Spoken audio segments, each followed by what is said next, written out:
GST से जो लाभ मिलने वाले हैं, और इसलिए मैं ये कहूंगा कि कानून भले कहता हो कि गुड्स एंड सर्विस टैक्स, लेकिन हकीकत में ये गुड एंड सिंपल टैक्स है।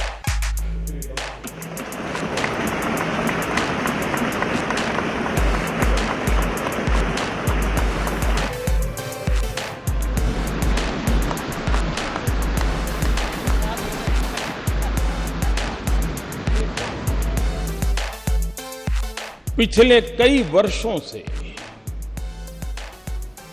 अलग अलग महानुभावों के मार्गदर्शन में, नेतृत्व में, अलग अलग टीमों के द्वारा जो प्रक्रियाएं चली हैं, वो एक प्रकार से भारत के लोकतंत्र की, भारत के संघीय ढांचे की, कोऑपरेटिव फेडरलिज्म के हमारे कंसेप्ट की एक बहुत बड़ी मिसाल के रूप में आज ये अवसर हमारा आया है। जिस व्यवस्था को हमने विकसित किया है, यह किसी एक दल की सिद्धि नहीं है, यह किसी एक सरकार की सिद्धि नहीं है, ये हम सबकी साझी विरासत है। जब संविधान बना तो संविधान ने पूरे देश के नागरिकों को समान अवसर, समान अधिकार, उसके लिए सुनिश्चित व्यवस्था खड़ी कर दी थी। और आज जीएसटी एक प्रकार से सभी राज्यों के उन मोतियों को एक धागे में परोने का और आर्थिक व्यवस्था के अंदर एक सुचारू व्यवस्था लाने का एक अहम प्रयास है। ये भी संजोग है कि गीता के भी 18 अध्याय थे और जीएसटी काउंसिल की भी 18 मीटिंगें हुई, और आज हम उस सफलता के साथ हम आगे बढ़ रहे हैं। चाणक्य ने कहा था, यद्दुरम यद्दुराद्यम यच्च दुरे व्यवस्थितम तत्सर्वम तपसा साध्यम तपो ही दुर्ति क्रमम। चाणक्य के इस वाक्य ने हमारी इस पूरी जीएसटी प्रक्रिया को बड़े अच्छे ढंग से कहा है। कोई वस्तु कितनी ही दूर क्यों न हो, उसका मिलना कितना ही कठिन क्यों न हो, वो पहुंच से कितनी ही बाहर क्यों न हो, कठिन तपस्या और परिश्रम से उसे भी प्राप्त किया जा सकता है, और ये आज हुआ है। 29 राज्य, 7 केंद्र शासित प्रदेश, केंद्र के 7 टैक्स, राज्यों के 8 टैक्स, और हर चीजों की अलग अलग टैक्स का हिसाब लगाएं, 500 प्रकार के टैक्स कहीं न कहीं अपना रोल कर रहे थे। आज उन सब से मुक्ति पाकर के अब गंगानगर से लेकर के ईटानगर तक, लेह से लेकर के लक्षद्वीप तक, वन नेशन वन टैक्स,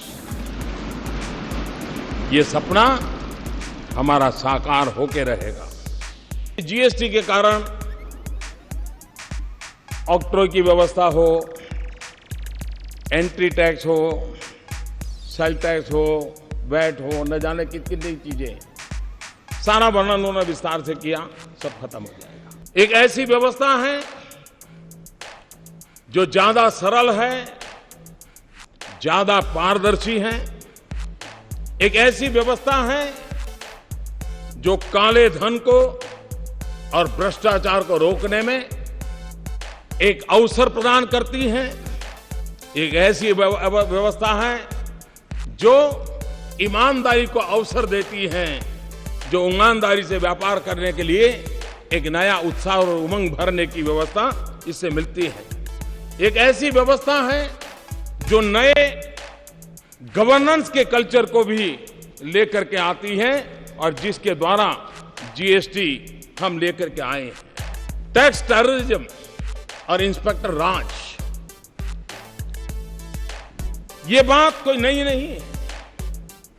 सब दूर ये शब्द हम सुनते आए हैं। परेशानी भुगतने वालों से हमने उस चिंता को अनुभव किया है और जीएसटी की इस व्यवस्था के कारण, टेक्नोलॉजिकली सारा ट्रेल होने के कारण अब अफसरशाही, उसके लिए ग्रे एरिया बिल्कुल समाप्त हो रहा है। उसके कारण जो सामान्य व्यापारियों को, सामान्य कारोबारियों को, अफसरों के द्वारा जो परेशानियां होती रही हैं, उससे मुक्ति का मार्ग इस जीएसटी के द्वारा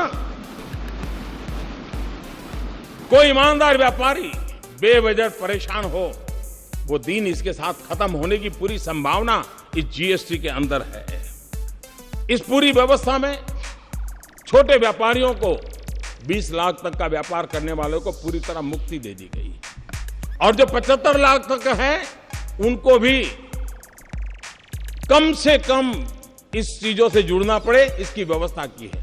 ये बात ठीक है कि स्ट्रक्चर में लाने के लिए कुछ व्यवस्थाएं की है, लेकिन वो मिनिमम व्यवस्थाएं, नाम मात्र की व्यवस्थाएं की गई हैं और उसके कारण सामान्य मानवी जो है उसके लिए इस नई व्यवस्था से कोई बोझ होने वाला नहीं है। कभी कभी आशंकाएं होती हैं। जो लोग आशंकाएं करते हैं, मैं कहता हूं कृपा करके ऐसा मत कीजिए। थोड़ा सा हम प्रयास करेंगे, इस व्यवस्था के साथ हम आसानी से जुड़ जाएंगे और इसलिए मैं आपसे आग्रह करता हूं कि अफवाहों के बाजार को बंद करें और अब जब देश चल पड़ा है तो सफल कैसे हो, देश के गरीब जनों की भलाई के लिए कैसे काम हो, उस पर हम दे करके चलें। जीएसटी सिर्फ ईज ऑफ डूइंग बिजनेस नहीं है, GST way of doing business की भी एक दिशा दे रहा है। जीएसटी सिर्फ एक टैक्स रिफॉर्म नहीं है, लेकिन वो आर्थिक रिफॉर्म का भी एक अहम कदम है।